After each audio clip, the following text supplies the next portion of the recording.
America, these are the spoils that everybody is playing for. This is it. These are the spoils. The world is changing. All of the power is going to change. I'm sorry, but America is going to change. The question is, will she survive? The answer is yes, if we pay attention. So who is playing? Who is sitting at the table and saying, I'm putting more chips on the table? Who is actually playing? I contend the United States is not playing. The United States is being played. These are the players at the table, the real serious players. Everybody else is a clown.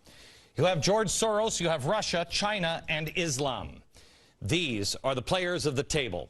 And if you look at each of these players, you will see they all have cards that they are holding.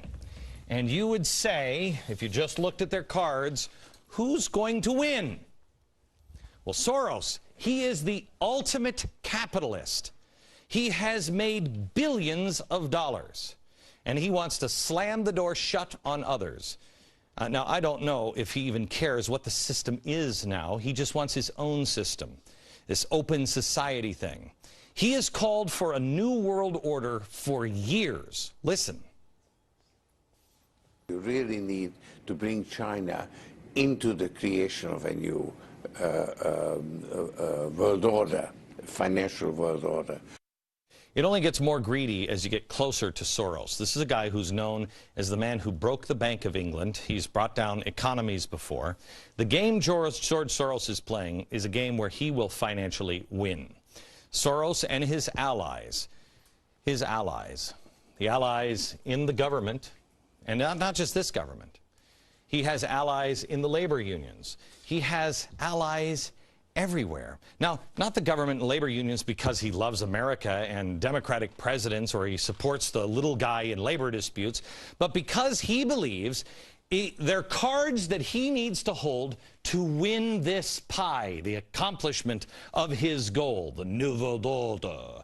Now, how do I know that? From his own words. He has said he doesn't love the United States. He said that the United States is the biggest obstacle to the open society, which is a form of government that he envisions. Quote, the main obstacle to a stable and just world order is the United States. So why would he want to hold these cards? Again, if you don't hold them, someone else is. Clear enough for you? Not a fan, not a patriot. He's a guy who wants fundamental transformation of America. Now, I don't believe the United States is the main obstacle to a stable and just world order. Do you? This man's playing for control of this. But is anyone reporting, or does anybody care? I believe we have always been the great last hope for the world, and we still are. Okay. He also has banking. He has the corporations through the Tides Foundation and things like that. He has the media. Hello, Fareed. Are you watching? Are you busy on the phone with Obama or Soros? The media. He has the radicals. He has communists who are joining with all of these groups. This man's a capitalist. Why would he have radicals? Why? Fuel. He has the churches. He's godless. Why is he funding so many church activities? The man is an atheist. Doesn't make sense unless you understand he's playing for the world. Next player at the table is Russia. You have, with Russia, they've got a lot. Most Americans completely dismiss them as a nation that we needn't concern ourselves anymore. It's a non-threat. But Russia is using communist countries like Venezuela. They are also playing a wicked game, co-opting the Middle East. They know if the control of oil, if you control oil in Europe, you got Europe. That's why they are building pipelines all through Europe. Look who's been building alliances with Europe. With Russia. It's Turkey. Last year, the two agreed to build the first Turkey nuclear plant, a project worth $20 billion. We can't build one here, but Turkey can? Russia is building one. Russia is the biggest trading partner in Iran. They're helping Iran build one. We can't build one, but Iran is safe to have a nuclear power plant. Also, Russia and Venezuela. Last year, the two countries promised to strengthen their bilateral ties. Russia even says the communist country has acted like a real friend. Aren't they? Didn't we just announce on this program last week that they're also building missile platforms in Venezuela? Russia and Pakistan. Earlier this month, the president of Russia and Pakistan got together, had a little chat about working together on energy products, like building a pipeline and exploring for gas. Russia and Libya. Russia's foreign minister just met with the rebel leaders. They are even strengthening ties with China. That's a country, they hate each other. They've never been friendly. China pledged to be a key partner in Russia's plan to build up its Far East region, which is loaded with natural resources. Now let's take a look at China, shall we? I have to take a break. We'll come back and take a look at China. And then this one. And then what's the solution? Don't despair. There is hope. But you must know who's sitting at the table. Next.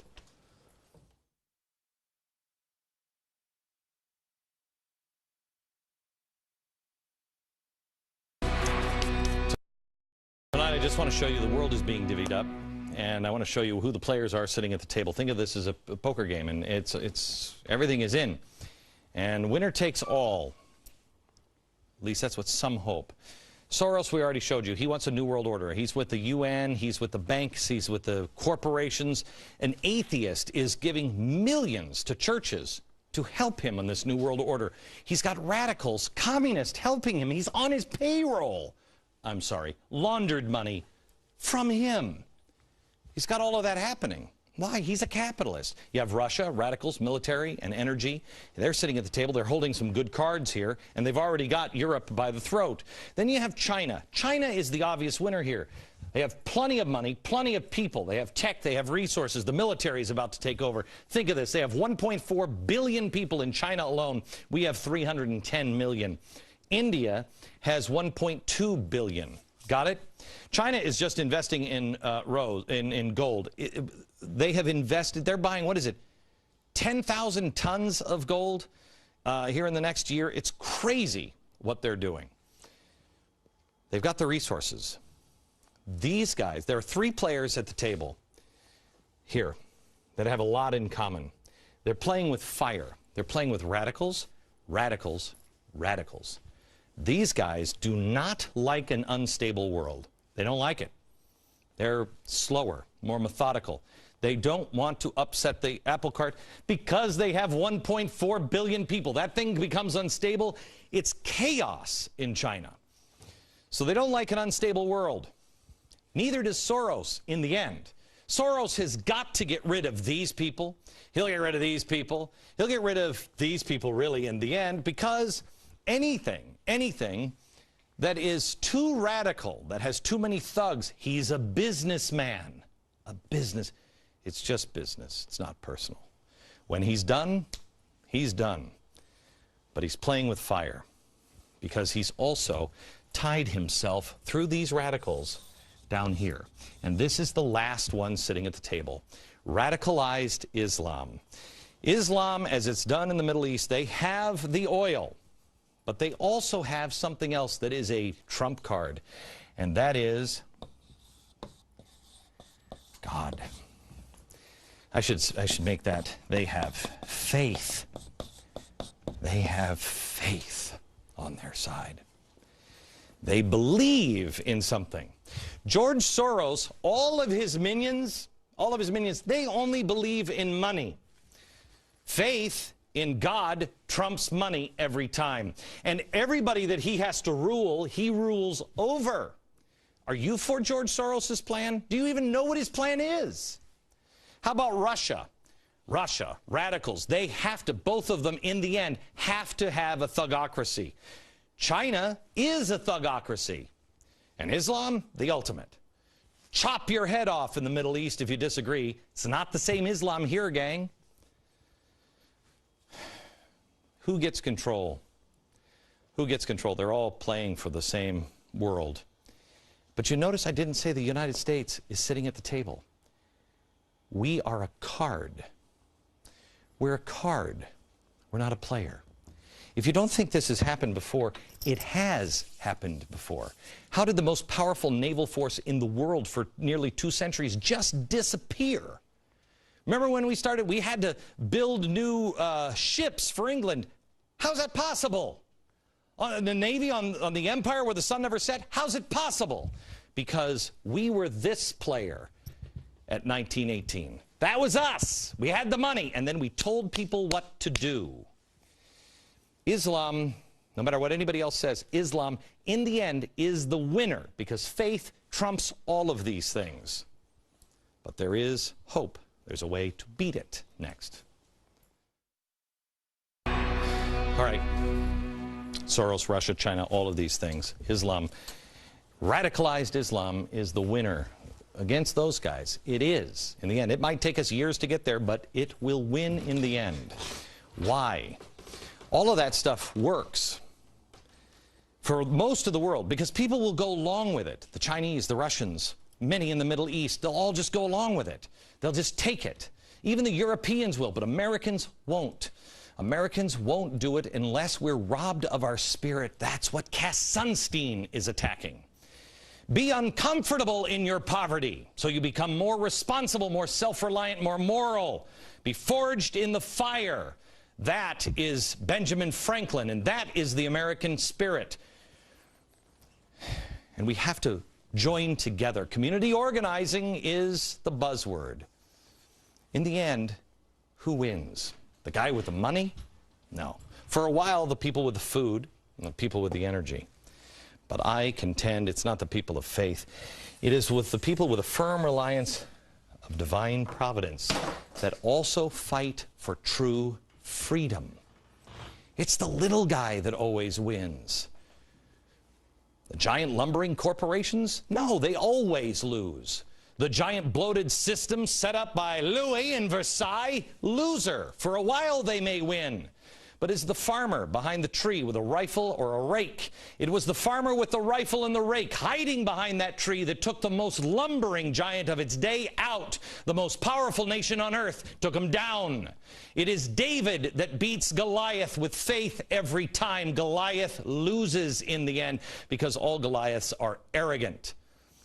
If we have firm reliance in the protection of divine providence, all you need is a tree and a rake. Because we had a tree, a rake, and a rifle in '76 when we were a collection of farmers and brought down the British Empire. We just have to hold on to firm reliance of the protection of divine providence and hold on. I'm telling you, gang, we must lock arms this summer to defeat the great powers of the earth and beyond that have aligned against us.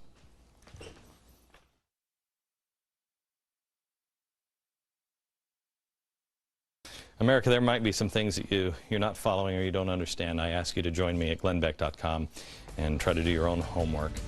Follow closely. It's your country. It's your life. It's your world. From New York, good night.